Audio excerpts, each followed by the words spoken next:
এক সাহাবী নবী করিম সাল্লাল্লাহু আলাইহি ওয়াসাল্লামকে বলেছেন, ইয়া রাসূলুল্লাহ,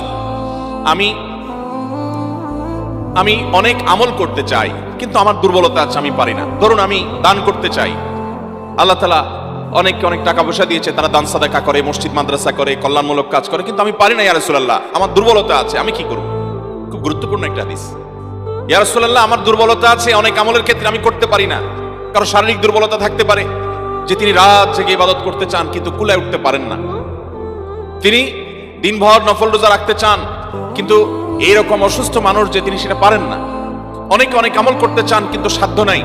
নবী আলাইহিস সালামের কাছে এক সাহাবী যখন এই কথা বললেন, ইয়া রাসূলুল্লাহ, আমার সাধ্যের ঘাটতি আছে, অভাব আছে, কিন্তু ইচ্ছার কোনো ঘাটতি নাই, আমি অনেক আমল করতে চাই ইয়া রাসূলুল্লাহ, কিন্তু পারি না। তখন নবী করিম সাল্লাল্লাহু আলাইহি সাল্লাম তাকে বলেছেন, তুমি কোনো মানুষকে কষ্ট দেওয়া থেকে বিরত থাকবে, শুধুমাত্র এই একটা বিষয়কে খেয়াল করবে যে আমার দ্বারা কারোর কষ্ট যেন না হয়, কারোর অসুবিধা যেন না হয়।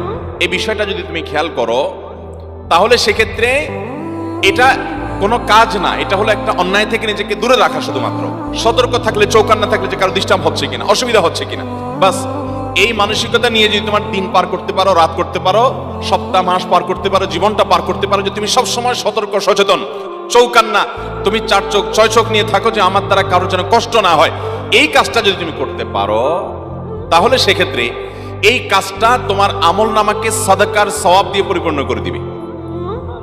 তোমার অনেক আমলের সাধ্য নাই, কিন্তু সে আমল করার সওয়াব আল্লাহ তাআলা তোমাকে, এই শুধুমাত্র মানুষকে কষ্ট দেওয়া থেকে তুমি বিরত থাকলে, এর মাধ্যমে তুমি সেই সওয়াব পেয়ে যাবে।